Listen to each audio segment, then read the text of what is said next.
Halo adik-adik, berjumpa lagi dengan saya, tentunya masih dalam pembelajaran bahasa Indonesia. Pada pertemuan ketiga kali ini, kita masih akan membahas materi mengenai teks berita pada bagian kaidah kebahasaan. Nah, jadi silakan kalian simak videonya dengan baik dan selalu semangat dalam belajar ya adik-adik. Baiklah, jadi dalam teks berita itu ada 6 kaidah yang harus kalian perhatikan. Kaidah pertama adalah penggunaan bahasa baku. Jadi penggunaan bahasa baku ini merupakan bahasa yang bersifat standar atau bahasa yang mudah dipahami oleh masyarakat pada umumnya. Kaidah kedua adalah penggunaan kalimat langsung, di mana kalimat langsung ini merupakan kalimat yang ditandai oleh tanda petik 2. Nah, silakan kalian perhatikan contohnya.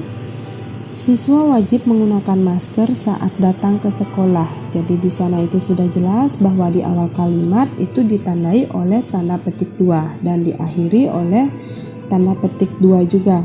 Baru di belakang tanda petik itu diikuti oleh kata yang menjelaskan atau kata yang menyatakan bahwa siswa itu wajib menggunakan masker. Kaidah ketiga adalah penggunaan konjungsi bahwa. Konjungsi bahwa ini berfungsi sebagai penerang kata yang mengikutinya. Nah, biasanya konjungsi bahwa ini digunakan untuk mengubah kalimat langsung ke dalam kalimat tidak langsung. Contohnya, kepala sekolah mengatakan bahwa siswa wajib menggunakan masker saat datang ke sekolah.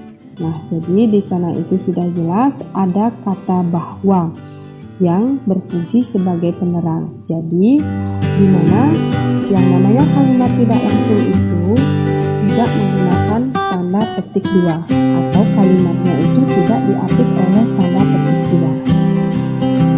2. Kaidah kebahasaan yang keempat adalah penggunaan kata kerja mental. Jadi kata kerja mental ini merupakan kata kerja yang berkaitan dengan hasil pemikiran. Nah, berikut contohnya. Memikirkan, membayangkan, berasumsi, dan berpraduga. Itu merupakan contoh dari kata kerja mental. Jadi yang namanya kata kerja mental itu merupakan suatu kegiatan yang tidak bisa dilihat oleh siapapun. Kaidah kebahasaan yang kelima merupakan kaidah kebahasaan keterangan waktu dan tempat. Berikut langsung saja contohnya.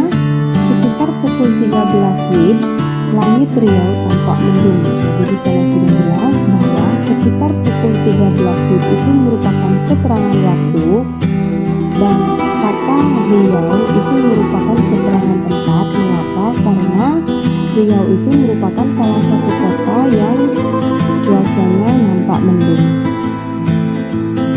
Dan kaidah yang terakhir adalah penggunaan konjungsi temporer atau penjumlahan. Nah, contohnya kemudian, sejak, setelah, awalnya, akhirnya. Silakan kalian perhatikan contohnya. Sekitar pukul 13 WIB, langit Riau tampak mendung. Tak lama kemudian, hujan yang diharapkan masyarakat akhirnya turun. Nah, jadi itulah contoh dari konjungsi temporer, di mana dalam contoh tersebut menggunakan kata kemudian. Nah, baiklah, jadi itu keenam kaidah kebahasaan yang terdapat dalam teks berita. Demikian pembahasan materi mengenai kaidah kebahasaan teks berita kali ini. Semoga video ini bermanfaat dan membantu pembelajaran kalian di rumah.